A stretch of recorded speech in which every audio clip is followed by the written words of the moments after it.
Greetings there, repairers of Land Rovers, and I'm sure a great deal many other things. If you have watched my video on doing the air filter service, you'll know that I was confused by the fact that the left-hand filter was much dirtier than the right-hand filter. I couldn't work out why. I'm not an expert on these vehicles. I've never had a car with two air filters before, and also I didn't know whether maybe the garage had just serviced one air filter and not replaced the other one. Possible when I looked at the service history. But it turns out that it's actually something different. Hi there, thanks for watching again. I really appreciate it if you could like, subscribe and comment on my videos. That would just be fantastic. Thank you. Okay, so on a 3-litre SDV6 Range Rover Sport, you've got something called sequential turbos, which again, not something I'm familiar with. So on my Discovery 3, it had a single fixed vane turbocharger. But on these more modern and more powerful engines, they have changed it so that you've got two turbochargers. So on this engine, you've got a variable geometry turbo, which is the intake on this side, and that's up the back of the engine there.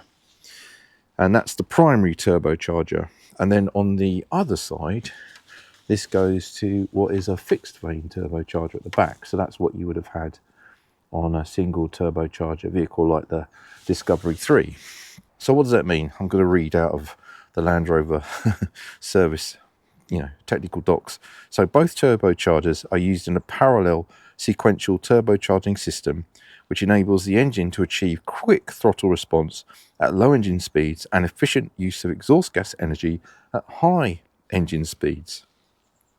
The primary turbocharger, which is the left-hand side one, it runs all the time, but it's most efficient at engine speeds of up to 2,800 revolutions per minute, and it just runs as a single mono turbocharger at that point. There's also an intermediate phase controlled by the ECU where the secondary turbo spins up and gets ready to go into bi-turbo mode. At engine speeds above 2,800 revolutions per minute, under load, the secondary turbocharger comes into operation, so that's the right-hand side, with both turbochargers running in a parallel bi-turbocharger mode.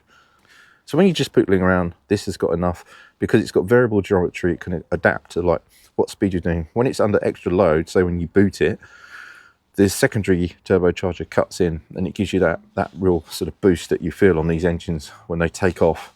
So hopefully that will explain why this air filter, where the turbocharger is running all the time, is dirtier than the right hand side where it only runs some of the time.